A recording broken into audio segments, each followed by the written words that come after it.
Hey everyone, I'm Jason. Today's video, I'm going to show you how to factory reset your Lutron Smart Bridge.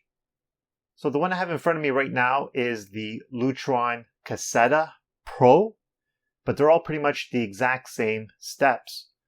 So right over here, we have a button. What we're going to do is we're going to tap it 3 times, hold it on the 3rd tap until the light starts to blink. Once it does, you're going to release it and tap it 3 more times. Then release again. Okay, so let's do this now.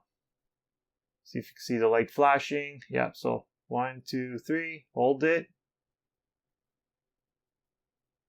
There we go, 1, 2, 3. Release.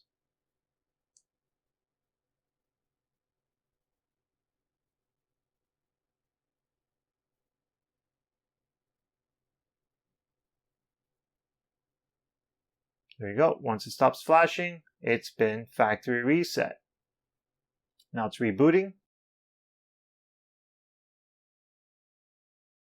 And that's all to it. Now your bridge is factory reset. Okay guys, that's all I have for you guys today. If you have any questions, please give me a comment below. If you like this video, hit those thumbs up. If you want to see more like it, make sure you hit that subscribe button. And like always, thanks for watching and have a great day.